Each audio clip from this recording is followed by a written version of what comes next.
Okay. Well, this is supposed to be the introductory quote, but I think I'm going to break the introductory quote here because I thought this is too good to pass up. Chuck Norris once threw a grenade and killed 50 people, and then it exploded and it killed 5 more. It took me a minute, but I got it. The crazy thing is it killed more the first time around. I heard that and I just started laughing so hard. I think my favorite Chuck Norris joke was like Chuck Norris won the 1997 World Series poker championship with a 5 of clubs, an Uno card, and a get out of jail free Monopoly card. I was just like, that's awesome. What is it? The other one I heard was Chuck Norris was the strongest character in all of Star Wars, and no one ever saw him because he was the Force. That's awesome. I've heard that one. I've thought about possibly doing like a bracket of Chuck Norris jokes and figure out which one's the funniest. That would be that'd be so fun. Oh man, Chuck Norris. Like I heard he's not like he likes him, but it's like he doesn't like comment on him. All right. Well, to introduce this podcast, to my left is one man who sometimes you look at him and he might look like Dean Winchester. Other times you look at him, you see Chuck Norris. He is the Texas Ranger of the podcast, my brother Jeremy. I don't know how to take that because I've never seen the show. But you've been to Texas. Yeah, I've been to Texas. Exactly. To my right, sometimes you might see him as a figment of your imagination. Sometimes you think he's your best friend that will help you as a bullied teen is trying to make sense of real life. Chuck Norris, the sidekick version. Sidekick, is that a movie? Sidekicks, yes. It features, Jonathan Brandis. Oh. He is like this very sickly kid, and he invents Chuck Norris as his imaginary friend. Interesting. The most rewatchable Chuck Norris movie? I was thinking about this while you were saying all this. I don't think I've ever seen a Chuck Norris movie. I've seen a Chuck Norris cameo, but I've never seen a Chuck Norris movie. Dodgeball? Yeah, Dodgeball. Yeah, that's the only time I've seen Chuck Norris. Oh, okay. Well, then you got mine, because who at this podcast would give you a thumbs up for spectacular work throwing a dodgeball? And that would be me, the Chuck Norris of dodgeball, Brett. Effing Chuck Norris. Did you hear about that? I read about his cameo, and his wife urged him to do it because he didn't know anything about it, and he was like, "They're just paying me. They just really want me there to just do my thumbs up scene and then back." And she's like, "It'll be fun. It'll be great."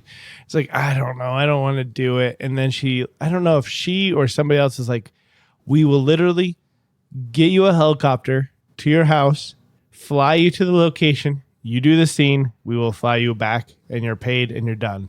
And he's like, okay. So it just took a lot of coercing from different angles, but they got him there, and it's a very iconic scene. Worth it. Yep. Yeah, worth it. Absolutely. All right. Well, that was that. So now we're just going to go to, I guess, merit badges, right? Yep. All right. All right, merit badges. What do we got?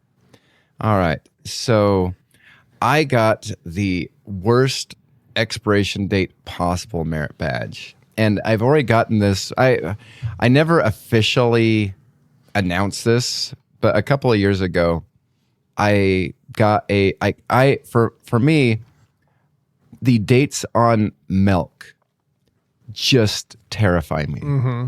Like if it's getting up there close, I'm just sitting there thinking, I'm pretty certain it's bad, and I will pour a whole gallon of milk down the drain just because I feel as though I'm going to be drinking something sour, and I do not want to experience this. And isn't it funny though? Like as you get closer to the expiration date, you're like, what does milk taste like? Yeah, I start, and the weird thing about it is I'm not sure if you've noticed, but the closer it gets to the expiration date, the rim around the lid starts smelling sour. No, I haven't noticed that, but I could see that. Because you got all that crusties around and all that. And so then I start like, is it sour, or is it just the the stuff around the lid that's sour? What am I smelling? And then I start like second guessing everything. So the worst expiration date I ever had up until this one was April Fool's. Like, I'm sitting there thinking that when I bought it, I was like, oh, is this like the long game? Like somebody was just like, all right, April 1st, but it was really yesterday. I was like, this will be great. Yeah. And so so everything was fine. I was just like, so I, poured that sucker down the drain before April 1st, just because I'm like, I'm not going to be had by that. But then this one was one of those, like, I'm not sure I actually trust this. And I feel as though as I was pouring it down the drain, I was actually justified in not trusting this date, because the date that it was February 29th, the leap day. Uh-huh. And as I was pouring it down the drain, I could smell sourness. Oh. And I'm like, that's right. It probably expired yesterday, but it was because of leap year. That's funny. That's funny. Did I tell you about the time I gave my kids sour milk and they're just like, Dad, it tastes weird. I'm like, it's fine. Just drink it. And they drank it. Because I tasted it too. And I was like, something's different. Like, because I did mix chocolate in there to make chocolate milk. And I was just like, oh, it's fine. It's just probably I didn't add enough chocolate in there or something like that. And then I later take a drink of just regular milk. Like, oh, it's expired. My bad, guys. My bad. Oh, I am always aware of the expiration date. Like that's one of those things where it's so funny because like for me, I have like cans of tuna that like expired in 2019, and I've like researched it, and as long as it's not puffing up, as long as there's no leakage or whatever, it's fine. And I'm like, I'm fine with that. Like I've even like cottage cheese, maybe it's because of like all the sodium inside it, but cottage cheese can like last like a month or so, and I've never tasted anything different. And then, but for some reason, it's milk that just. Have you ever been fooled by milk? Do you have an origin story or something? All I remember is growing up, whenever because I would always like look at the date and be like, hey, Dad, like it says it's expired, and my dad was always like, usually it's like sometimes it's a couple days before the expiration date, sometimes it's a couple days after expiration date. You just kind of sniff it and taste it and see if it's gone bad. And I think that is like what really scarred me, because because it was just like, well, the date's the date, and if you go beyond the date, it's that. But then when my dad said sometimes it's before the date, then it's just like, well, I don't know if I can ever trust milk again. Life's a whole gamble. Exactly. You gotta pull out your D20. Should I drink it today? Nope. Yep. So yeah. Natural 20? Oh yeah, we're drinking it. So yeah, that worst expiration date merit badge. I used to have a roommate that in college that would eat just straight up powdered milk from the box. Wow. I don't think I've ever even tasted that. Instead of getting like a gallon of milk, he just... Okay. Why did he do it though? Did he enjoy the flavor? He liked the flavor. Okay. And the expiration date was far out. So Sits there, crushes a whole bunch of like Oreos. Puts it in a line, sniffs it up. Oh yeah, milk does the body good. just add water. All right. Well, I can't figure out a really good name for mine, but my merit badge. But my merit badge essentially is I leveled up my vice, which my vice is soda, and so my wife Sydney bought me essentially a comparable to SodaStream, and I've had one of those before. But the reason why I leveled it up this time is because Mountain Dew has their own syrups now, and they taste pretty good. They're way reduced in sugar, and because they use sucralose instead. So it's like, and the way I describe it is, if you make it cold, it's like 60%, 70% about what a Mountain Dew tastes like. There's that little, diet taste in there, but I'm like, it's fine. I don't mind it at all. So it's very similar to, and I don't know if you ever tried it, but the original recipe to Coke Zero, where it actually tasted, you wouldn't know the difference between Coke Zero and Coke if it was cold, but when the original recipe to Coke Zero was at room temperature, it was disgusting. No, I never heard of that, but yeah. I mean, it's not disgusting when it's room temperature, but it definitely all of a sudden does not taste like Mountain Dew as much. So, yeah, leveled up my vice, and I mean, I still have a cold Mountain Dew because it's easier sometimes just to grab a can. And there's something about the can, though. Yep. Just. And I also broke 2 of the bottles also yesterday that I make them out of. So, yeah, there's that. Oh, wow. Oops. Dishwasher mishap there because sometimes I'm one of those guys that'll be like, this is not supposed to be put in the dishwasher, but we'll see about that. I learned my lesson. All right. Well, my merit badge this week is I got the Nelson Muntz merit badge. So I was driving up near a grocery store recently, and I was making my way out, and then there was this car that was in front of me, and I don't know if this person just didn't know where they were going or whatever, and they weren't paying attention. But first they just kept going straight, and they completely ignored this woman and her daughter that was crossing. Oh, wow. And just kept almost hit them, kept going. And right as the car passed them, the woman just kind of raised her arms like, what the heck? And then flipped them off. And I was like, ah! And then that same car went in the wrong direction into the drive-through. Oh, man. And I just went, ah! Oh, man. Oh, that reminds me of, so there's this one time I was turning left into like go to a fast food place as well, and off of a busy road. And this car, I didn't even really pay attention because I knew it was impossible. There's a median in the middle of the road where only left-hand turners can turn, but right-hand turners, they can't. Well, wow, why can I not think of it? No. They can't turn left. Got it? So, Okay. they can't turn left, but I can turn left into it because there's a whole wall there prohibiting them. So, they can only turn right. And so, I didn't think about it at all, like that they were trying to turn left. And their blinker might have been on. I don't know. And I was turning left. So, and anyways, I'm on the main road, so I have the right of way. They don't. So, I start going. And once the road clears, and they get all mad, they blare their horn because they start going too. And they I think they flipped me off. And so they kept driving, and then they just awkwardly hit the median and climbed over it. And I'm like, I don't think you guys knew that the median was there. I don't think you guys were paying attention. I'm like, that was awesome. That was all your anger just made me laugh because now it built up to this horrible, embarrassing moment of running into a median.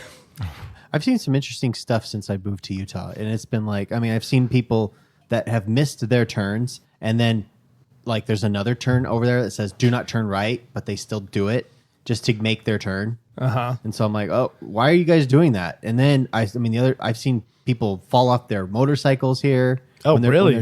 Yeah, I've never seen that my whole life. I'm like some guy the other day was on his motorcycle and it stalled on him, and it was a green light, and then he tried to panic and he quickly started and went with the front wheel went up and he fell off. Wow. And I was like, what the heck's going on? That's crazy. I love it though when people get angry and then do something stupid. That was great. But that was funny. That's a great story, Criddle. Thank you. Spin the wheel. All right, we have Spin the Wheel where we have 10 categories of questions. We're going to spin the wheel to decide who's going to be asking what today. And up first is Brett, and you get, what would you have done? All right. So, what would you have done if you saw a friend and or coworker that you know acting normal one day, and then the next day, no emotions whatsoever, and then they try to attack you, get their fingers sliced off, and then you see like little tendrils extending from where the nub of the finger once was. Is this like The Faculty? Uh-huh. Okay. Guess what I was watching? It's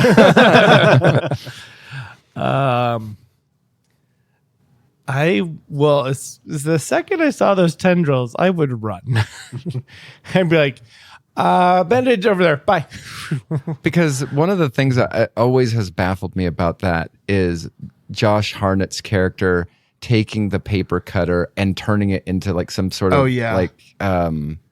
Weapon there. weapon. And yeah, I don't think I would quite turn into a weapon yet, especially if it's somebody I knew. And I mean, he only came at me the once or whatever. But the thing is like that movie did not explain, like, first of all, what that drug was that they kill him with. How do we make it so we can stop him? well, it's just caffeine. Oh, that's all it is? Because Josh Hartnett's character basically had his... You're set.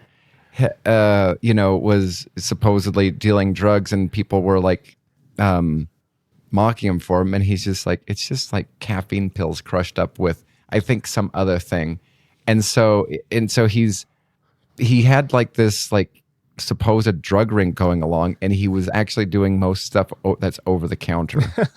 My favorite though is Elijah Wood. Tweak, tweak, tweak, tweak, tweak. He's all hopped up. Well, I mean, if they go after me, I feel like I get enough caffeine in my body. Apparently that kills. Does that? I forget. In that movie, if you have turned, could you turn back? Well, I mean, I think as long as you did not have it for that long, because I know when some of the people were defeated, they like melted into nothing. Oh, okay. Like the principal. Okay. But actually, I take that back. I think he crushed up his Adderall prescription as well as Yep, that'll do it. as well as caffeine pills. What would I do? I would just run. Because first of all, I would be like going through my Rolodex of movies, be like, okay, what scenario is this? Is this The Faculty? And be like, am I ready? Am I like at this point where I'm getting ready to kill somebody? Yeah, because they go from like, Josh Hartnett like takes that paper cutter, starts slicing, and then they stab him like Jon Stewart in the eye with one of those pens. I'm like, whoa, we've really escalated the situation.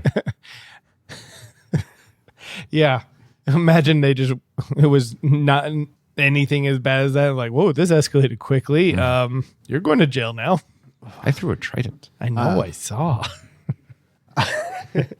I would do the same thing. I'd be like, nope, I ain't dying here. I would go back. This is what I would really do. I'd go back home and start formulating a plan in case there is a rise. If there is a rise, I'd start stocking up. Like I'd start getting weapons and all that stuff. And like, all right, here it is. Here's the apocalypse. I got to be ready. Like Home Alone. It's like, this is my house. I have to defend it. Yeah, I have to defend it. Yep. All right. My turn's next, and I get, could you fight it? Oh, this is a little similar to your Brett Chicken. No, it's not.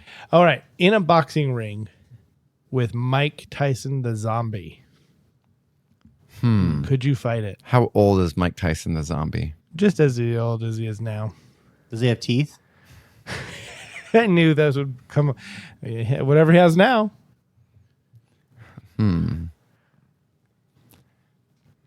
So, and this is like a Walking Dead zombie where, and I'm gonna say he's aged at least like a month, maybe 2 So months. he's squishy. He's a little squishy. Do I have boxing gloves?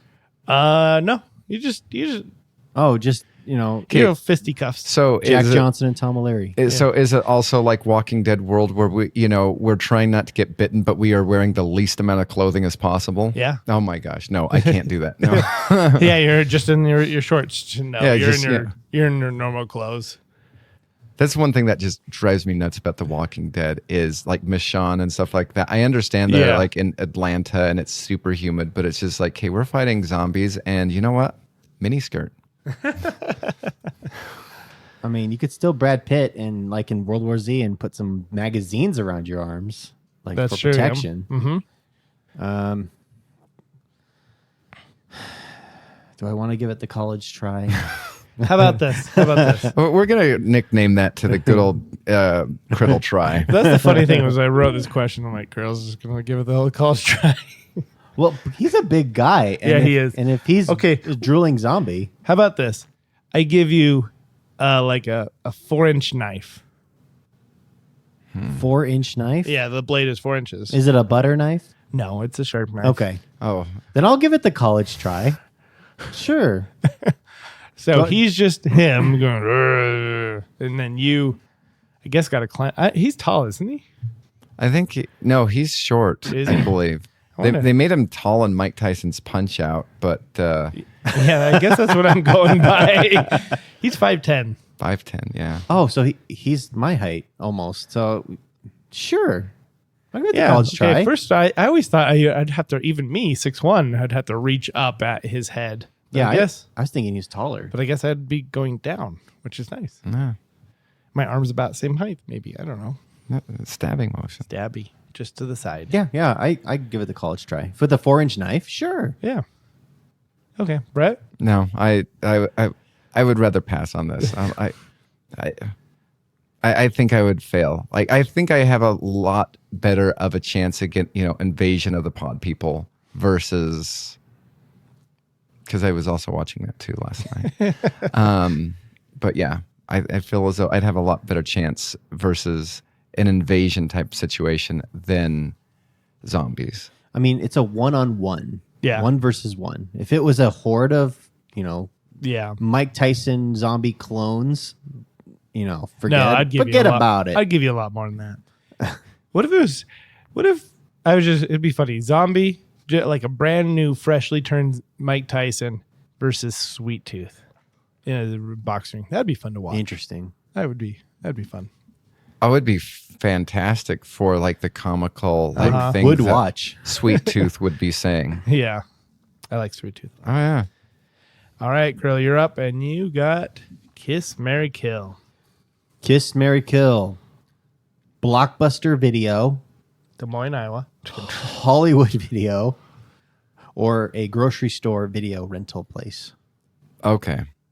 I have this locked and loaded.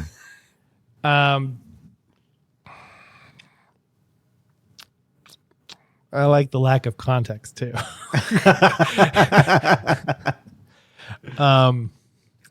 I'm marrying Blockbuster Video.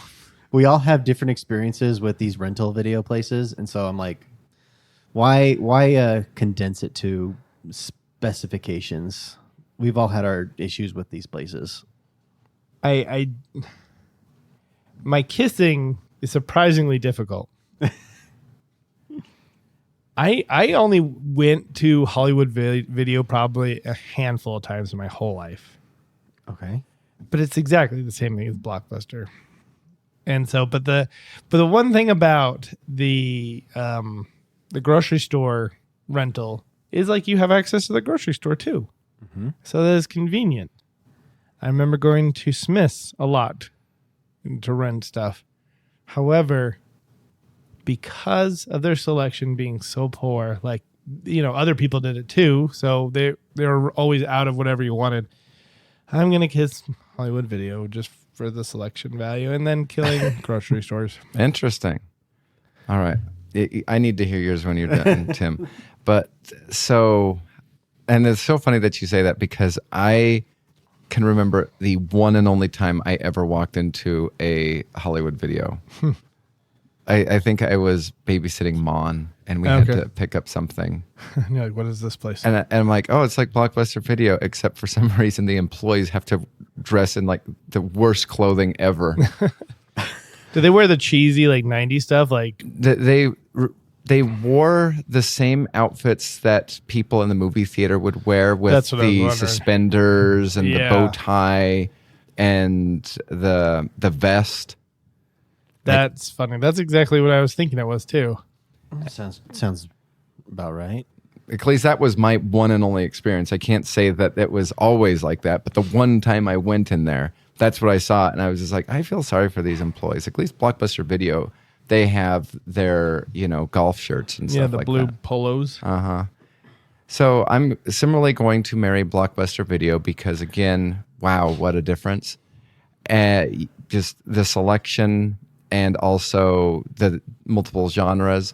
But I'm going to kiss the grocery store rental because I always found hidden gems in the grocery store that even a mass marketed Blockbuster Video would not have.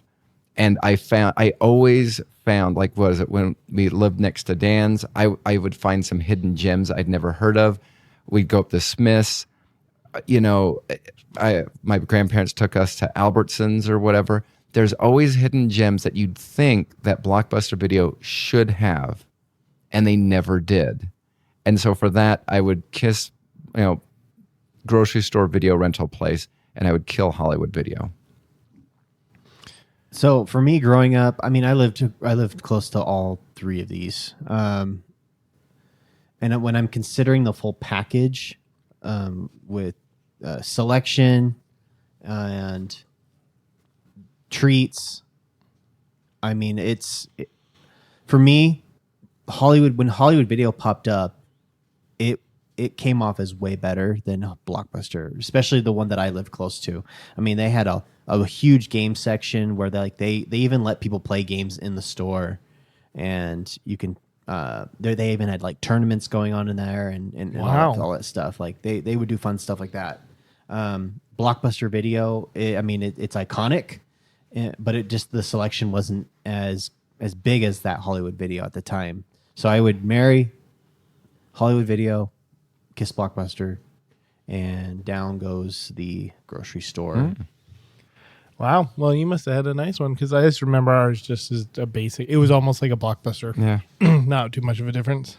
Yep. I remember I went there once at like close to midnight to get, I think, like Halo 2 or something like that.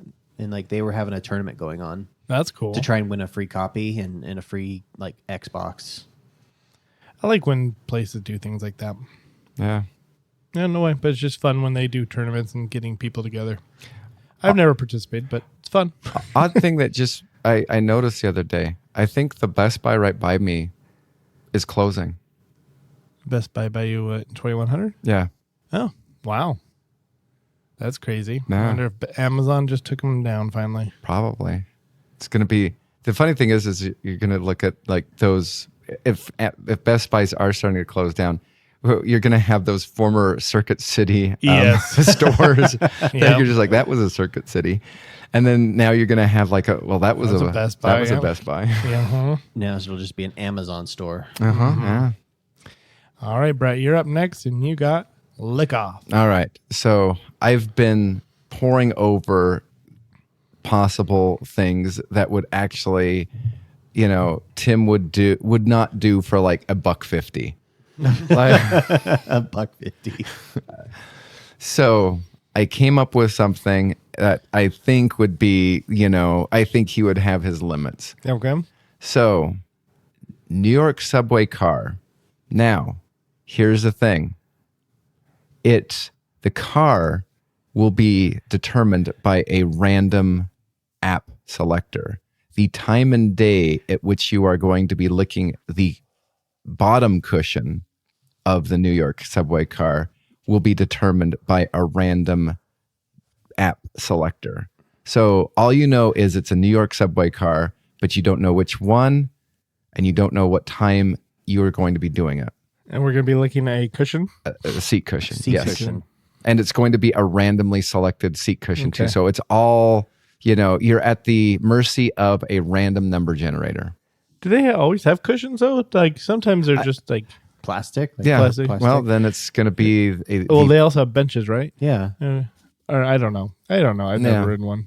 So it's going to be a cushion. It's not going to be, I don't want it to be like a material cushion. I want it to be like the pleather Yeah. cushion. I don't know if they have pleather cushions because I've never been to New York. That's actually like my reverse, bucket list trip. I would rather live my life happily and never have gone to New York. Okay. I will start it off at just imagining licking. What does there's hints of Butt juice. of pee and poop. a little taste in New York? Yeah, You're tasting pizza. You're tasting bagels and poop we and got spaghetti marinara sauce. I'll start it off at 10,000 just to see where like, Criddles. you're not even sure if someone sat there nude. It's true. You're not even sure. You said 10,000? Yeah. Yeah, my first trip to New York, I got to lick a seat. So yeah, it looks like from what this does, it looks like they're plastic, Yeah. Okay. Hard plastic. hard plastic. How often do you think they clean those things? Once a month. You might get to figure out. I bet they don't clean them. I bet they just like push or spray something on them and then call it a day. I don't know. Ever since COVID, I feel like things have been cleaned more. But I mean, like nowadays, it's like you can do like a pressure wash or spray some Lysol, sanitizer on it. It's fine. It's fine. It's fine. Let's go 9,000. 8,000. I think whoever does this should do a selfie while doing this. Click. 5,000. 2,000. 2,500. 1,000. 800. 500.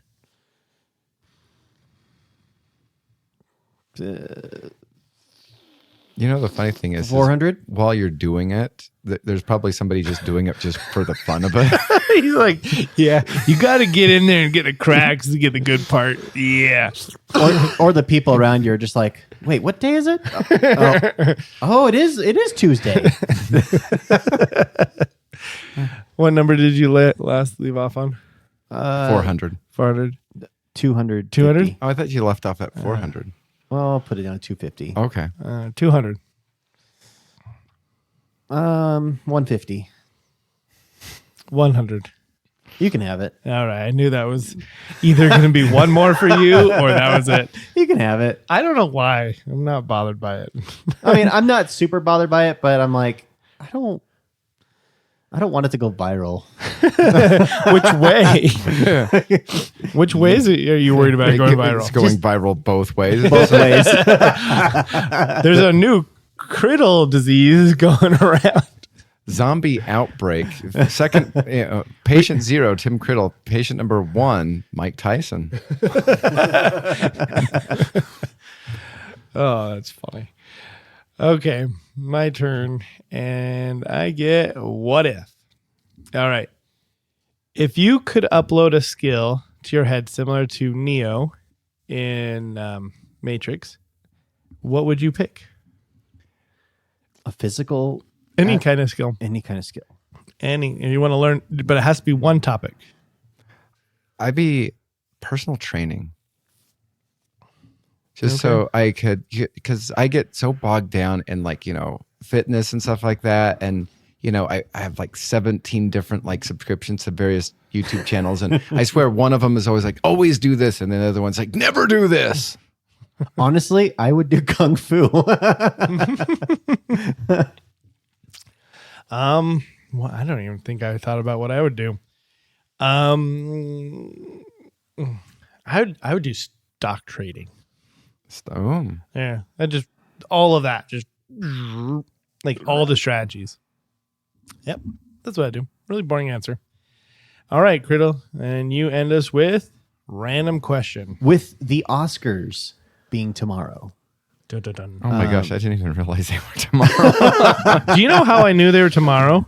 How? ESPN is having a bracket, or having not a bracket, but having a I filled one out. You did? Yeah.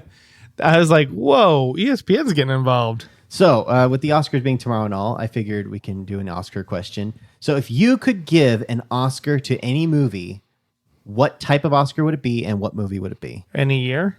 Any year. Oh. I mean, one of my default answers should be like Bullet Train, but I mean, it's already won a normie. I would. The highest honor. This seems so dumb. I've thought it forever, and I know it doesn't meet the qualifications, but I'm still gonna say it. Best actor, Heath Ledger in The Dark Knight, because I feel like he stole the show. Bruce Wayne, aka Christian Bale, was not the main actor in that movie. I don't know. Heath Ledger won. He didn't win Best Actor though. He He won you'd Best switch Supporting. it. Yeah, You'd I'd switch it. Okay. Just because like he was just that phenomenal. Also, like I found out that I don't remember if it was the Emmys or the Oscars, but apparently you have to put in for it. I didn't know that. I didn't know that like I was watching a video of this actor explaining how like the process works and like first of all you have to submit it there, and then I forget how the whole process works, but they're like, yeah, this is why sometimes things just don't end up how you think they would end up, because like an actor can choose to submit themselves as a supporting actor versus the lead actor because they think their chances of winning is better as a supporting actor. And I was like, oh, I had no idea. I thought this was completely chosen by the committee or whatever. So, fun fact. All right.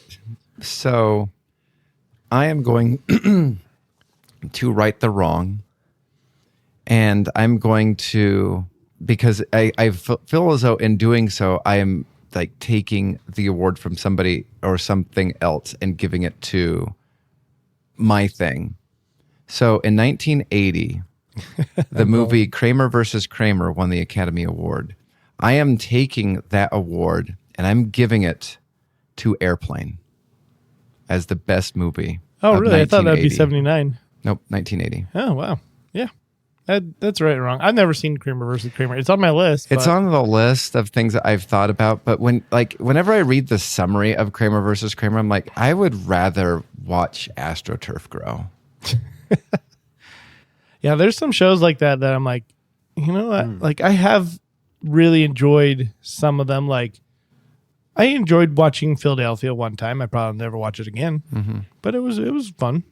I'll watch someday, like Kramer versus Kramer. Yeah. I've watched other, hits, Dramas like that from the past. I mean, I almost was, because I just did a quick Google search of it. It almost was me taking the Academy or the Oscar winning from 1998 and give it to Dirty Work, but I do have a soft spot for Leo and the movie Titanic, and so I just couldn't do that. I definitely think Airplane would have been a better choice.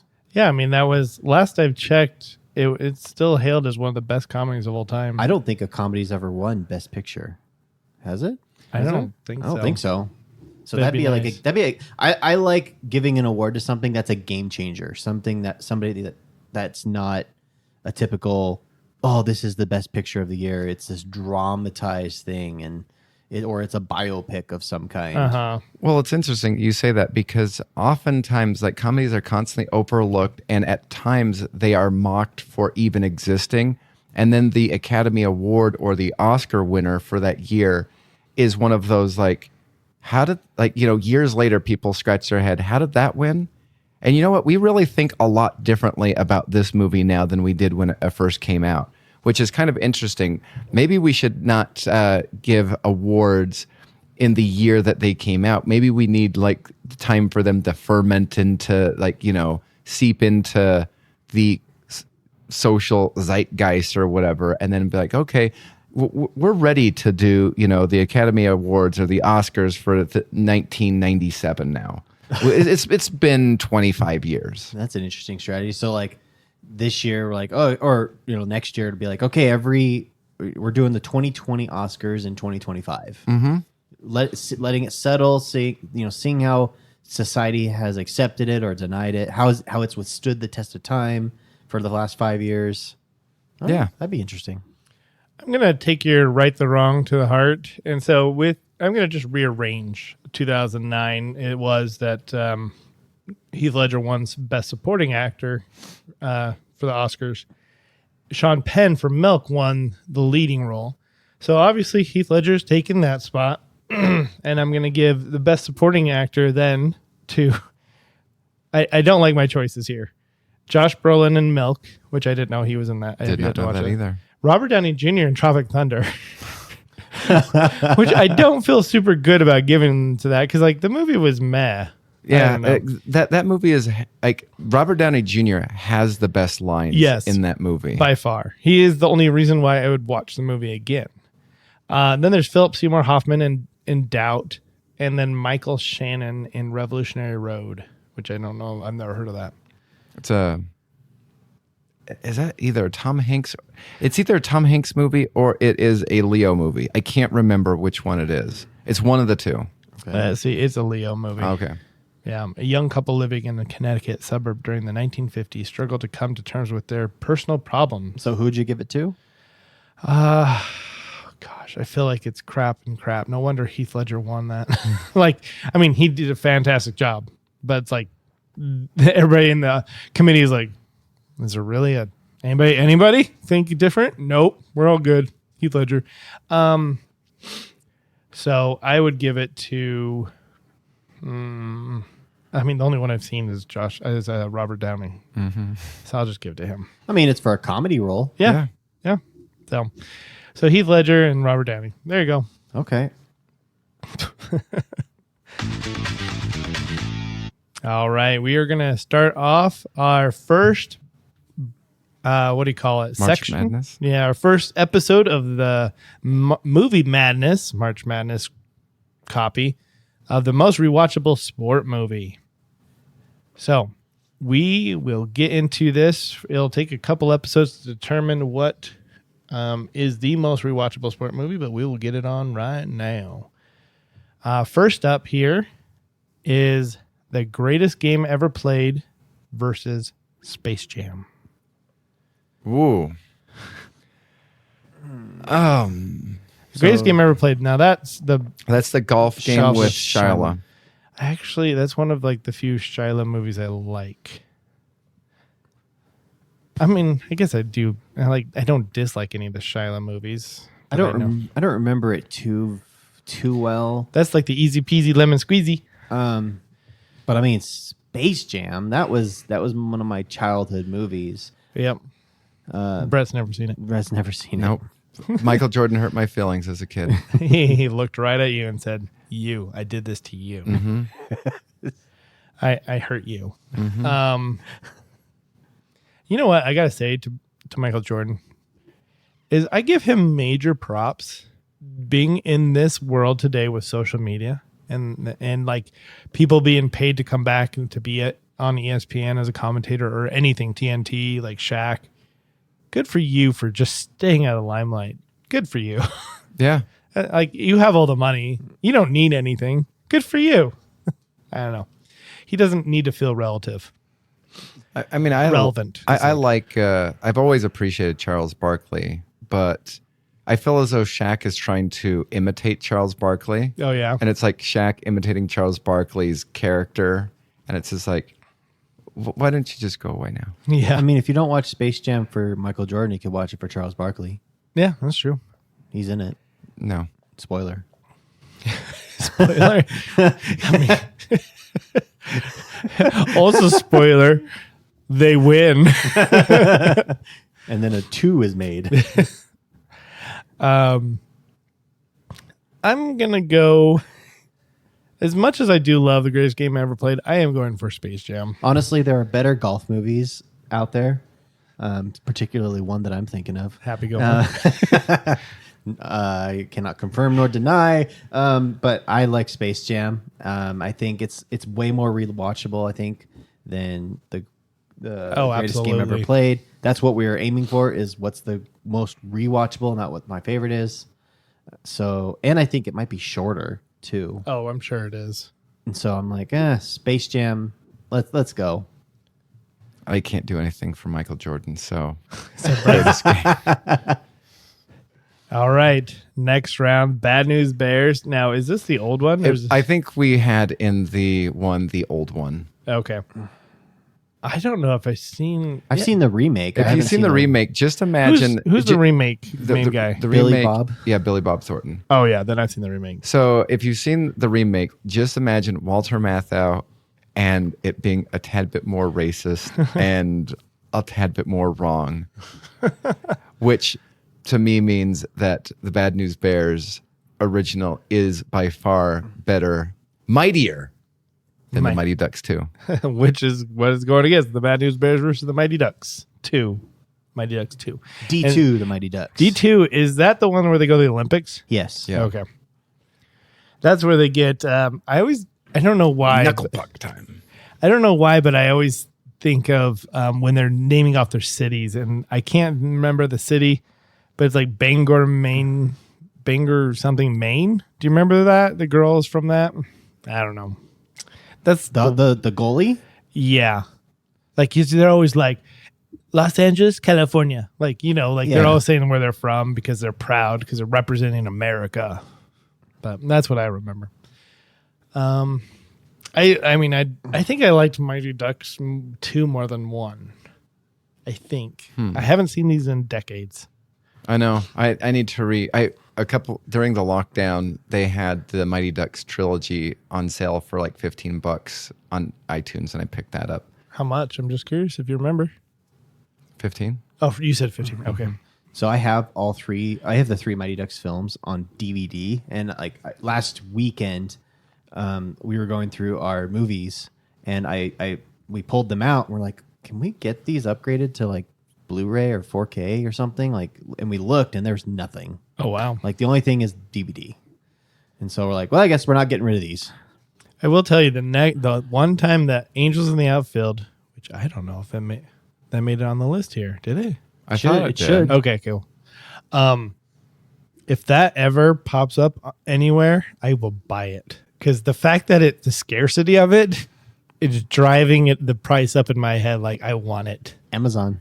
Well, the funny thing about that is I was watching a YouTube channel. It's all about like DVD and VHS collecting because there's so many VHSs that never made the transfer to DVD. And so those things are going up like immensely. And now with some of the DVDs coming out in the early 2000s, they've never been republished or reprinted, and they've never made the transition to either Blu-ray or 4K. And so there's some of them, like this is some people's actual hobby is basically going to Goodwills and just pouring over the DVD stuff because of the scarcity of so many things. Go to Second and Charles. Yep. They've got used DVDs and movies there. This episode brought to you by Second and Charles. Not a sponsor. I'm gonna go D2. I've got to go D2 as well. I think it's way more rewatchable and it's fun. I saw it in the theaters. I don't even know. I only saw the first one in the theaters. We we as a family went to go see it at the Dollar Theater. Okay. I saw it at a Dollar Theater too. Sweet. The 90s. I take it you're going for Bad News Bears. Of course, because it's by far the superior film. All right. This one I think will be a landslide. The Blind Side versus The Replacements. Now, Blind Side, I enjoyed the story, but I think with rewatchability, dramas are really kind of not rewatchable as much. Well, not only that, but the further, and this kind of goes back to the whole Oscar discussion about, having Oscar awards later. The more that's coming out, like there's so much like incorrection and Hollywood fluff that has occurred regarding The Blind Side that I feel as though it's actually hurt the movie and the uniqueness and the joy that it was when it came out. Yeah. Because now, the truth is coming out about, well, it actually was like this. Well, actually it was about this. Actually, this is happening. And then, you find the main guy is actually trying to sue them because it's just like, he didn't get much money from it. And it's just like, but you didn't write the movie. You didn't write the book. Yeah. The more I think about it, the more I do like the idea of waiting like 5 years to give Oscars because there's so much content that is being released every year, and it gives you 5 years to watch it and let it soak in. That'd be cool because not only that, also the excitement, the buzz is gone. Yes. The media buzz was one thing because people you have the commercials that are replaying all the time, all the hype that surrounds it, that would all fade away and be like, okay, what is the best movie? The superior movie? All right, the next one's against the Replacements, which Replacements was, I remember when I first watched that, I was just like, this is a great movie. I want to watch it again. Yeah. Replacements is a fantastic movie. Hands down, so rewatchable. Yeah. I bought it the other day or a couple weeks ago on Amazon for like $3. Oh, and I was geez. like, sweet. And it was a digital copy. I'm like, why not? Haven't watched it since, but I know Keanu Reeves has been acting since he was like a kid, essentially. But besides The Matrix, I think this was the first time I actually knew who he was. I knew him from Bill and Ted's Excellent Oh, Adventure, yeah, but I guess that's true. I was one of those kids that I'm like, I don't understand this movie. Bill and Ted, Speed. Oh, yeah. Wow. I guess there was a lot more that I forgot about. Bill and Ted Speed. Okay, so I did, but the first time that I guess I found him funny because I didn't really find him funny in Bill and Ted. Okay, odd question for you, Tim. Fan of, enjoyed either one of these movies? It's not an either or. E.T. and Willow. Willow.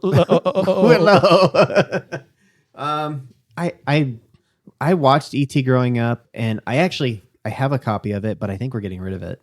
And the more I think about it, I'm like, it's just a meh movie. And then really Willow, I have only seen Willow once, and I've never had an inkling to go back. And I know that they made a continuation on Disney Plus, but I'm like, if I get to it, I get to it. If I don't, I'm not. Well, losing any sleep. FYI, it sucks so bad at Disney Plus, they deleted it off their servers. That's awesome. That's awesome. Oh, then fine. Spare me the time. What about Neverending Story, Criddle? I've seen number 1, number 2. I mean, it feels never ending. On TikTok, Neverending Story comes up a lot more than you would expect. And I'm kind of surprised because they're always talking about how devastating the scene was where the horse dies. Betray you.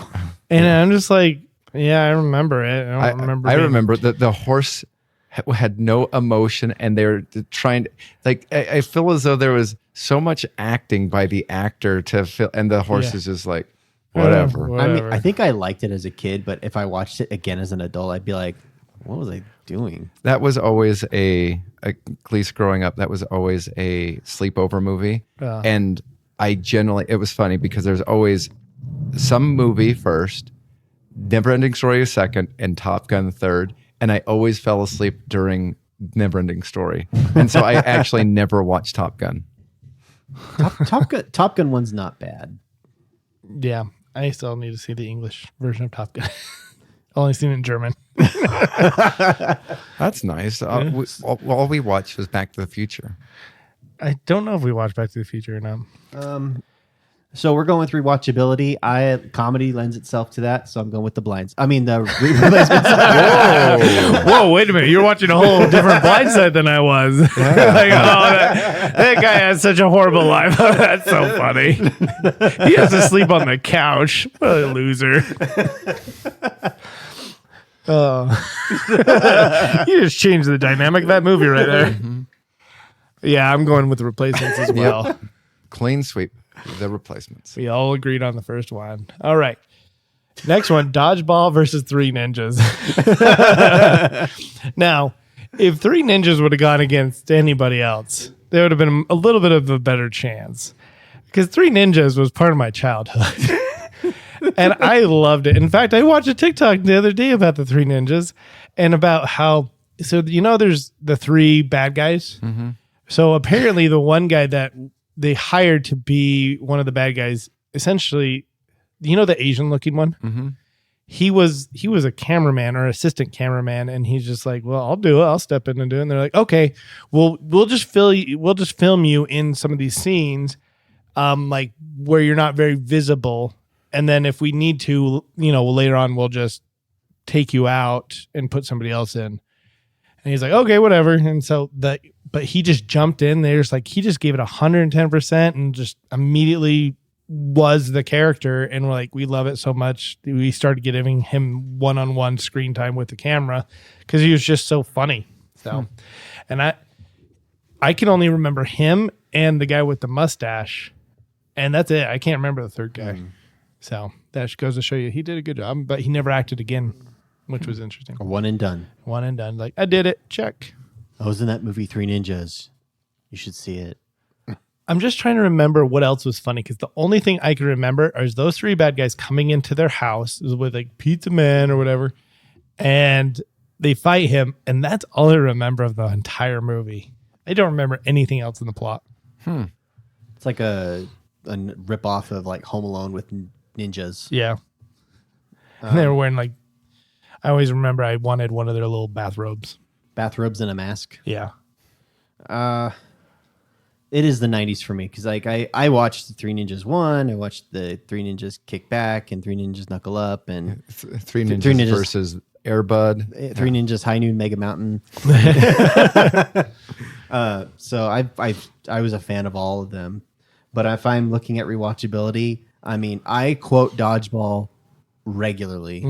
I think about it often. I mean, we were just talking about it earlier in the podcast with Chuck Norris. Yep. I mean, Full circle. I mean, I think the most quotable thing I use on there, bold move, Cotton. Let's see if it pays off. Yeah, exactly. Either that or, that's me taking the bull by the horns. It's a metaphor, but I actually did it once. And don't make me. What is it? You made me bleed my own blood. And I love the pirate. I just love that should have been a Best Picture nod right there. yes, absolutely. So I'm going with Dodgeball. Yep. Dodgeball it is. Prep. Clean sweep. Okay. Next one is Friday Night Lights versus Here Comes the Boom. So Friday Night Lights, that was the movie was before the TV series, right? Or Yes. was it after? The movie was before the TV series. This TV series is based off of the movie. Okay. Then Here Comes the Boom is Kevin James, right? The boxing. Yes. A teacher that goes into a boxing ring to try and earn money for something, like to save a music teacher's job or something.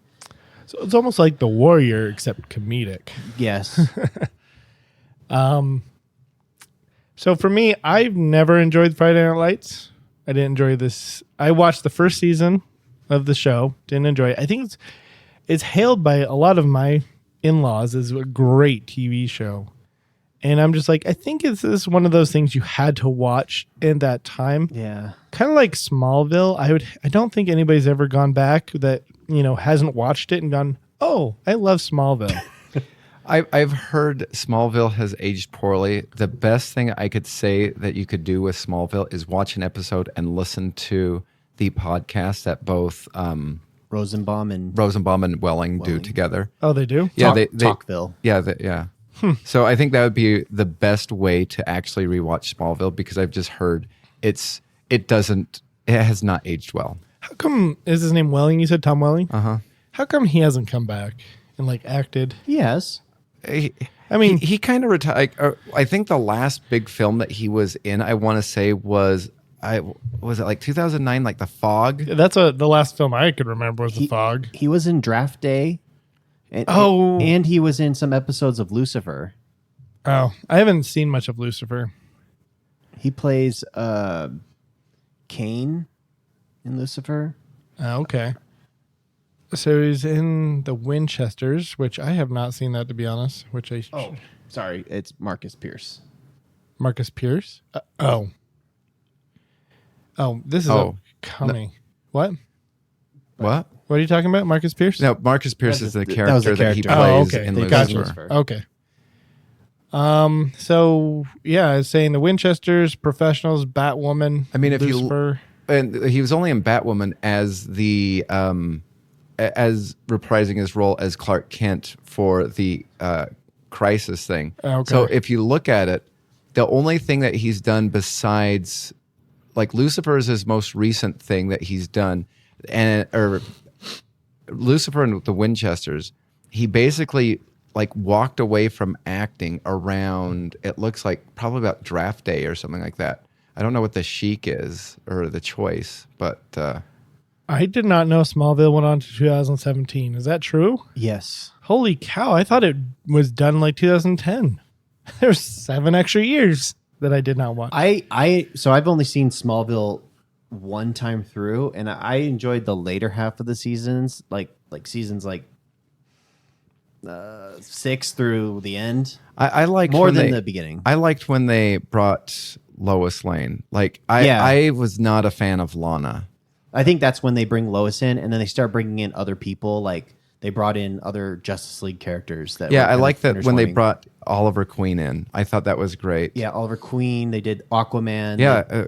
What was it? Bart. The guy that does Reacher was he was Aquaman. I could see that. Yeah.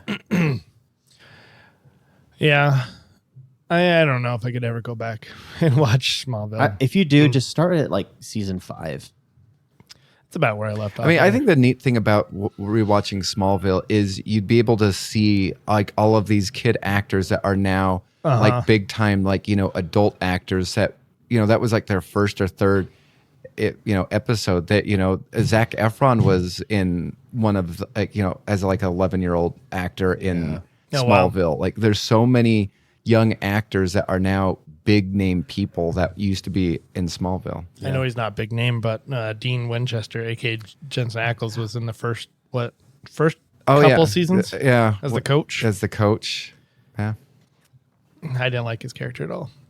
All right, so That was a big tangent. I don't think you were supposed to like him. I know, but like I didn't like even as a bad guy, like or the kind of a villain or whatever. I didn't enjoy his character. It was a huge tangent. Yeah, But so Back to this. Friday Night Lights, first Here Comes the Boom.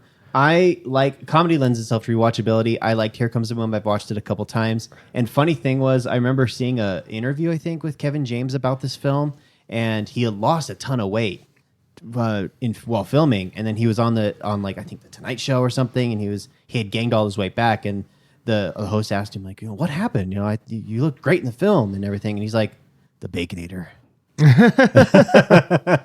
that's funny. Yeah, I'm gonna go with Here Comes the Boom. Yeah, I've never seen it, but Friday Night Lights is dry, so I'm going to go with Here Comes the Boom. All right, next one: $1 Million Baby versus Talladega Nights.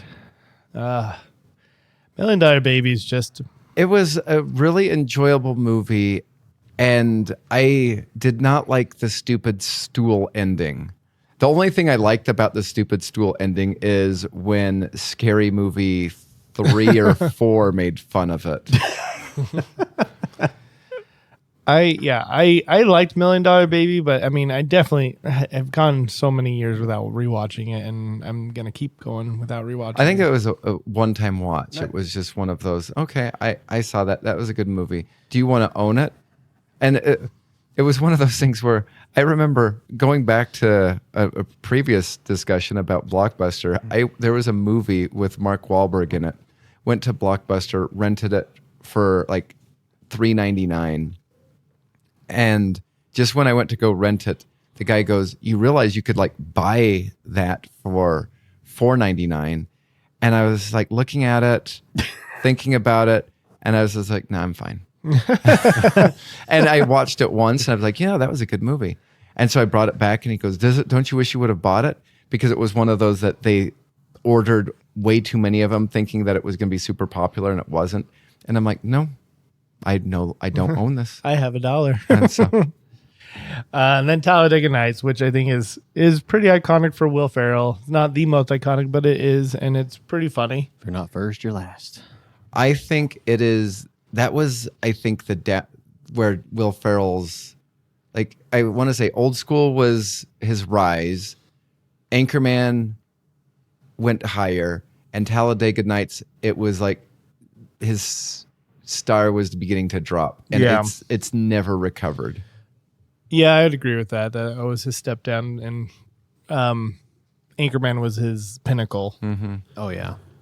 Yeah, and then I don't even know what he did after Talladega Nights, but it probably wasn't I mean, then we started getting I Dream of Jeannie. Yeah, What's the- Bewitched. Bewitched. That was horrible. I was expecting good things. I feel as though what's his face, John C. Reilly, has some sort of like blackmail on Will Ferrell. He's like, I know this about you. I will be in any movie that I want to be in for the rest of your career.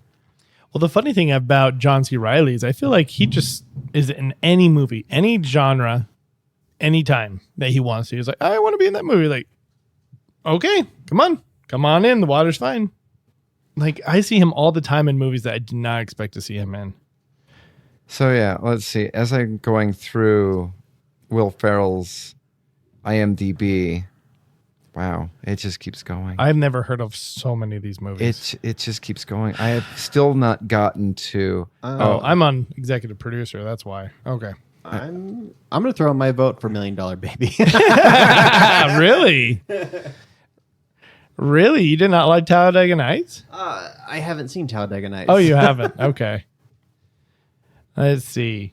Wow, it just keeps going. Blades of Glory. There's Yeah, I that. like Blades of Glory. That's probably not on the list, but that's okay. We don't need to add that. Yeah, because okay. Yeah, this is a quick. Well, so as I'm looking through this, so we have. Okay, it just keeps going. Zoolander, I feel like, is like the first, besides Night of the Roxbury. Okay, so yeah, let's just go past so if we look at his career, so we have, I mean, granted, everybody should, enjoy him as Mustafa in Austin Powers. But as we get through, as we head into the 2000s, we have Superstar, which was not good. No. Ladies Man, which was not good. Nope. Then we have Zoolander, which was Great. and then we have Old School, which starts taking off. Yep. Elf, which I will tell you, unpopular opinion, don't really like that movie. But that's Old School, then Elf was like another skyrocket, and then Then Anchorman. well, Starsky and Hutch, Well, but that was well, no, very he- small. Yeah, just an uncredited role. Then he was in Anchorman, followed by Kicking and Screaming. Kicking and Screaming. Wedding Crashers, but that was uncredited. Yeah. Man, he has a lot of uncredited. Then he was in that Producers movie. Oh, that yeah. was awful. He played the man with the yellow hat in the Curious George movie. 2006, Talladega Nights. Again, that's where I think he starts to fall. I think he actually started fall before then. Blades of Glory. Yeah, I think so. I think it was As soon as Anchorman was over, it was done. it started to fall, and then I think Talladega Nights, it started coming up, and then it fell again. Blades of Glory, I think that's just fun. I like Mega Man. Mega Man. Megamind. Megamind. Oh, Yeah. okay. Step Brothers, I could not stand. A lot of people like the others. I didn't enjoy that. Oh, the other guys? Yeah, the other guys. That's what it is. I didn't really enjoy it too much. Let's see. And then you have The Internship, Anchorman 2. I also liked him in the Lego Movie. Yeah, Lego Movie was great. and then we got Anchorman 2, which was not good. I've never seen any of the Daddy's Home. I will tell you, Daddy's Home 2 is good. It's because it's the whole dynamic between Spirited was good.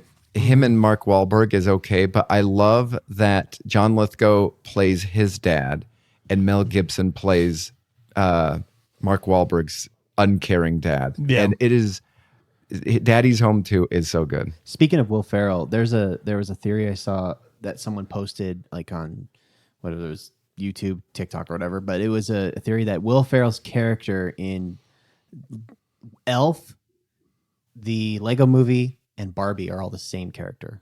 I mean, I could see the Barbie movie because his character was so very elfish because they're trying to get the Barbie in the corporate office. I don't know if you saw it, but it's literally one of those like 1930s, or Scooby-Doo things where they're running down this corridor, somebody goes in a door, and that's exactly what they were doing, but in real life. What if it was Mustafa?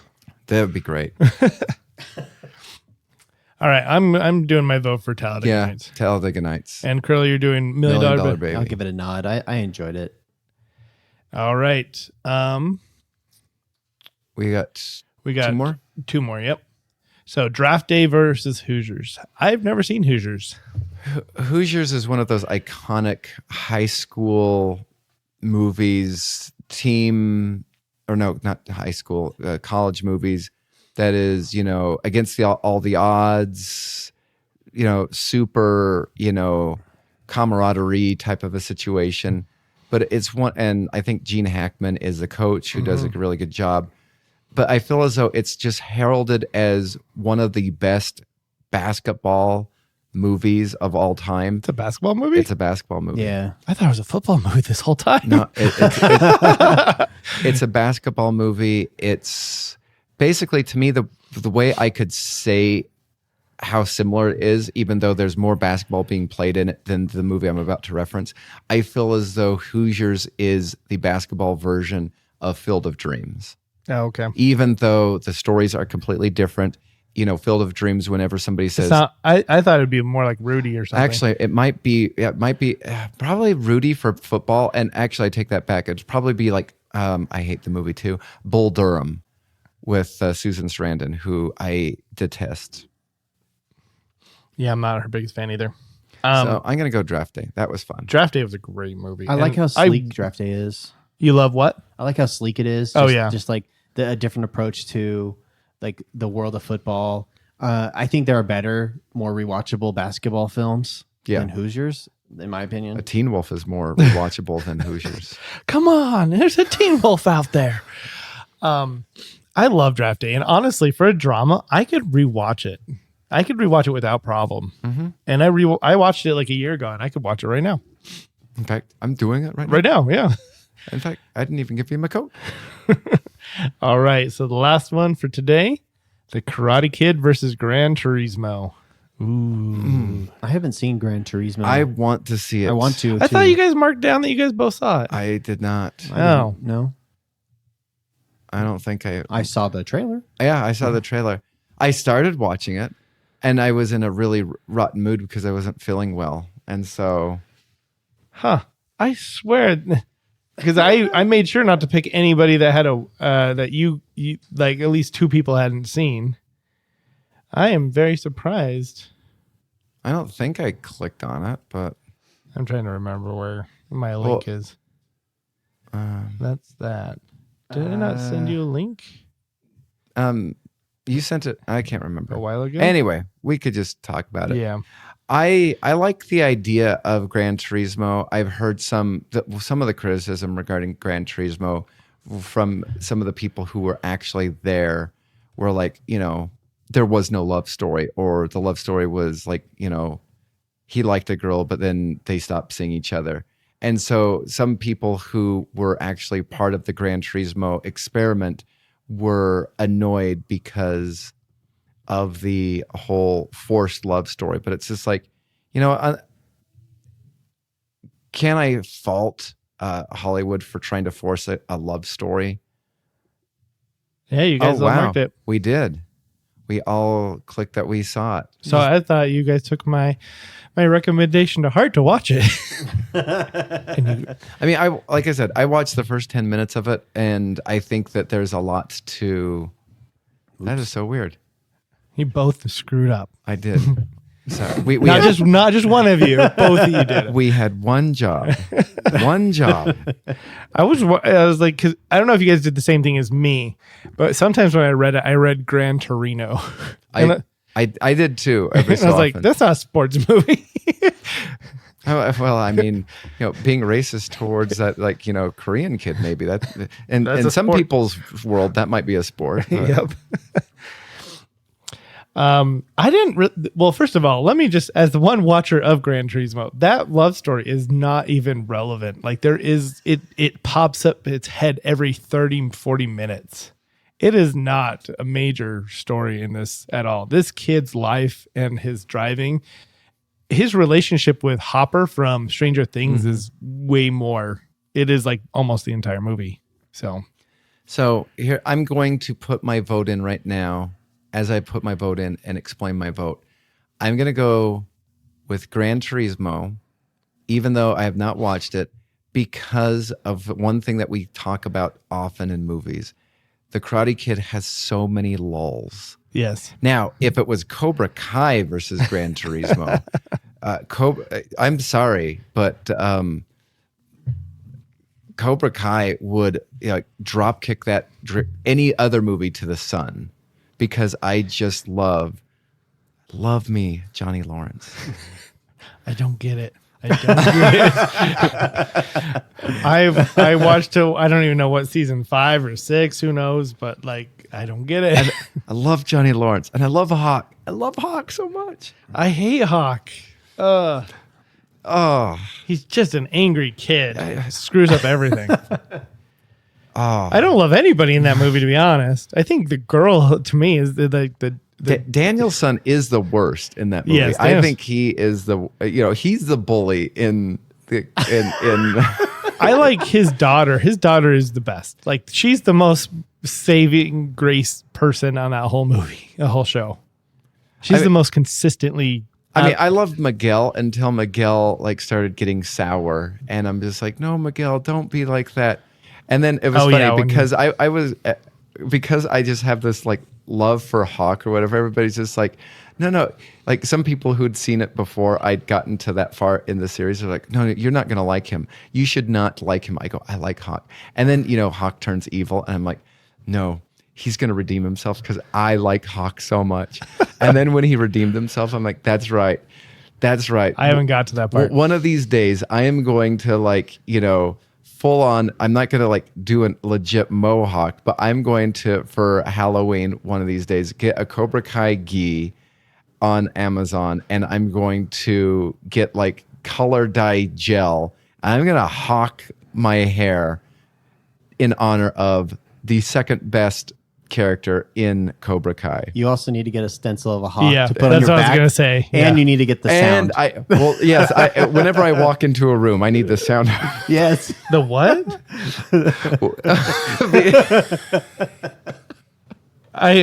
Is this later on in this show?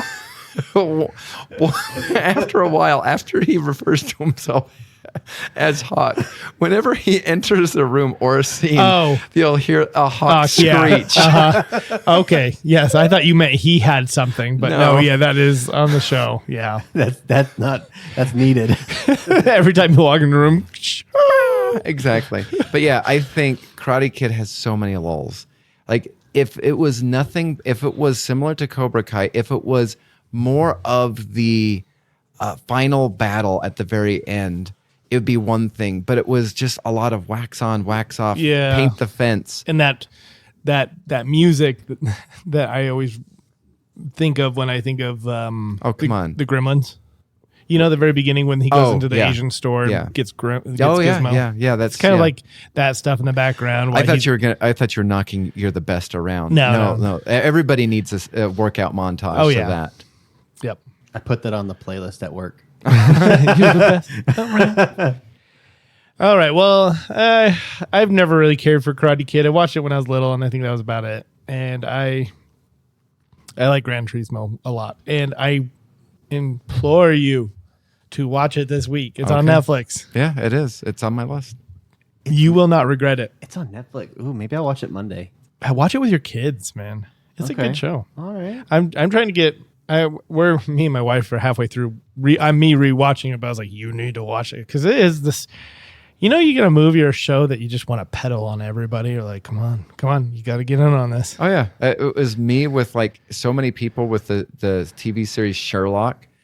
Oh yeah, I was on that a year and a half before it reached America because I had a Region 2 DVD that I bought from the UK, and I was trying to peddle on people and oh, Brett, English stuff is so pretentious. Stop pushing this on me. And then about a year and a half later, it hits PBS on fire, and everybody's like, hey, Brett, guess what? You like English stuff. Have you seen Sherlock? And I'm like, you mean the show that I now have the season 2 of that I've been trying to get people to watch for season 1 for a year? Yeah, I'm aware of this thing. Yeah, I was afraid of British stuff.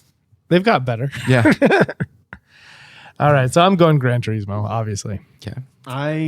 It doesn't really matter which way I go. Are you gonna? I just want to know. Are you gonna give the nod to the Karate Kid because I could see it? I'm actually gonna go Gran Turismo. Okay.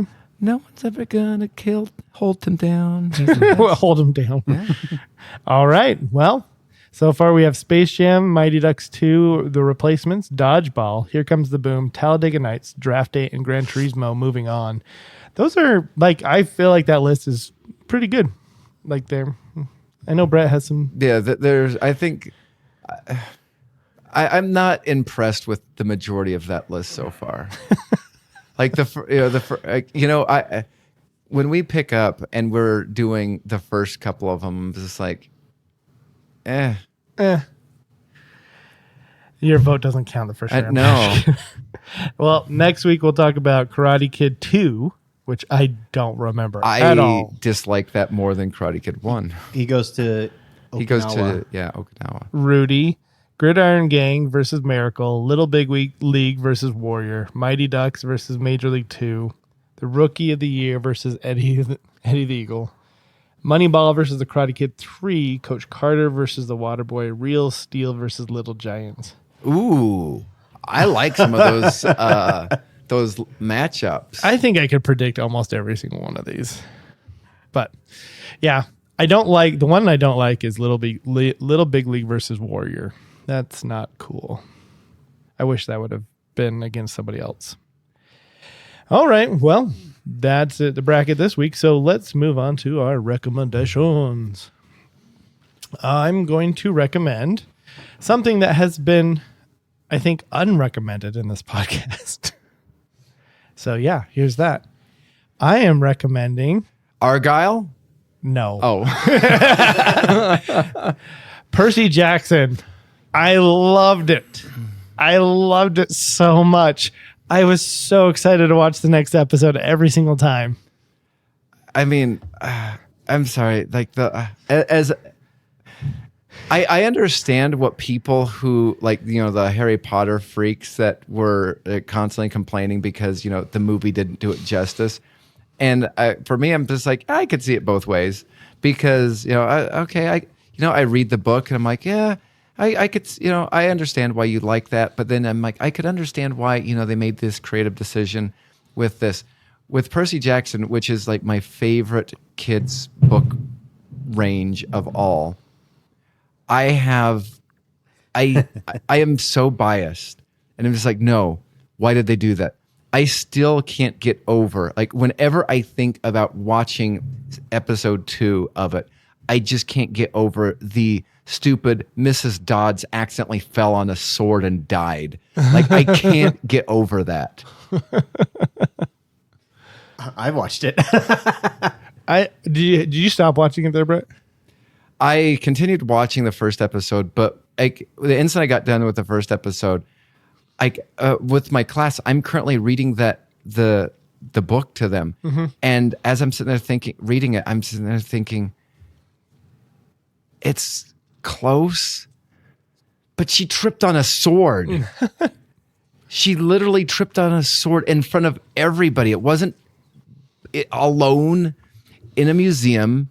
Mr. Bruner didn't just kind of come out and throw him a pen. It was, he kind of threw him a pen in front of everybody, and then the pen extended and she fell on it and died. And I can't get over that. Well, do you know that Pimento's in that show? Oh, really? Yeah, he plays Pimento from The God of Wine? Dionysus? Yeah. That's a good Dionysus. Yeah. And then I'm trying to remember who else. I mean, there's some people that I don't know. The guy who did Hamilton. Lin-Manuel Miranda. Yeah, that guy. He's Hermes. I didn't know the guy who played Zeus. I just when I watched the very end episode, they say in loving memory of, he died, and I was like, oh, R.I.P. Because he's the guy who played the guy at the hotel desk for John Wick. Oh yeah, he did die. I was like, oh, sad. Yeah.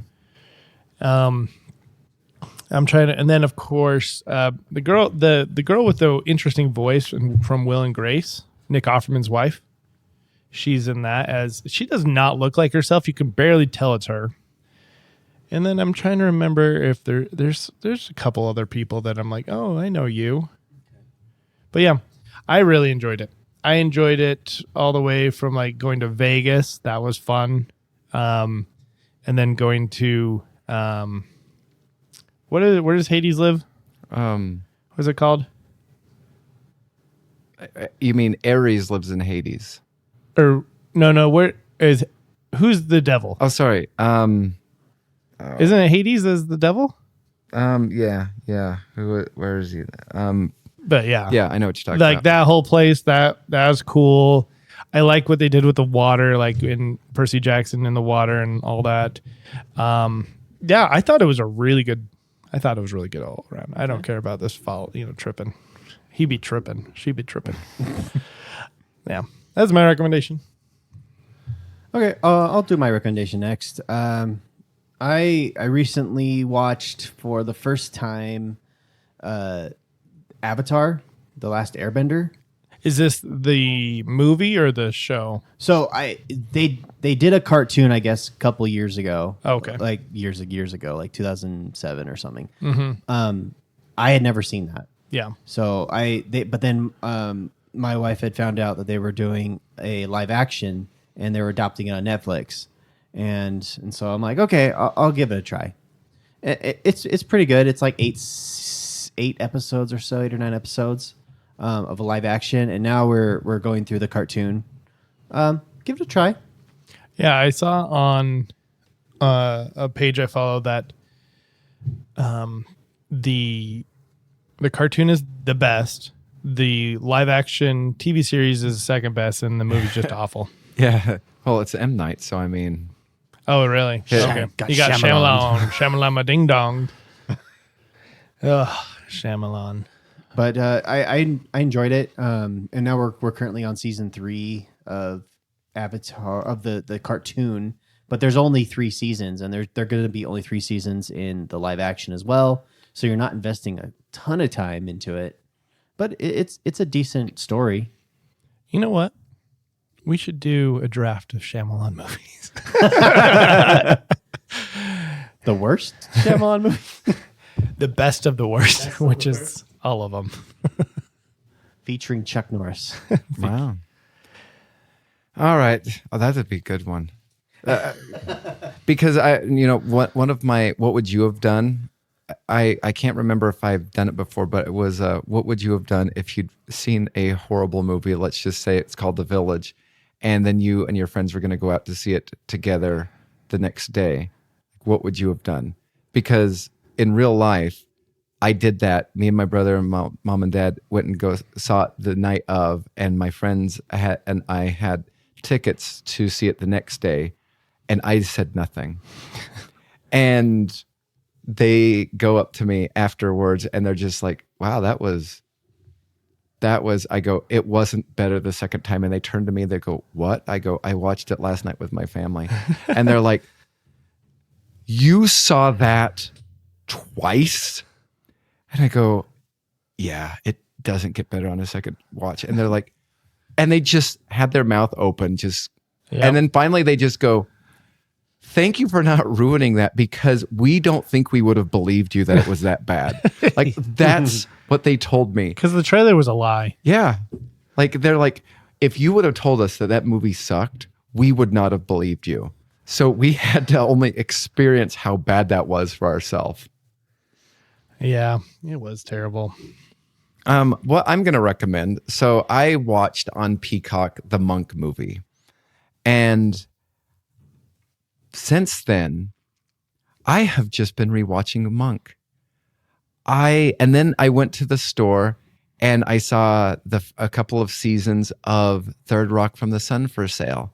I'm like, I'm,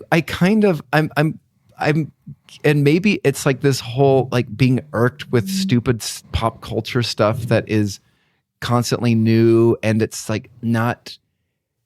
They're trying to include everybody and make everybody whatever. And I'm just like, can I just have a fun story? And I'm watching Monk and it's fun. And I started rewatching Third Rock from the Sun and it's fun.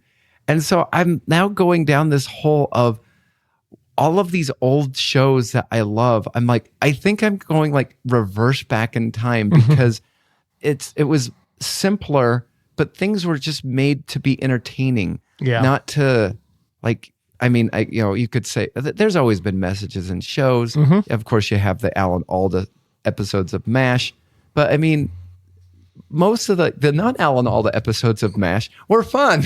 Yeah. Yeah.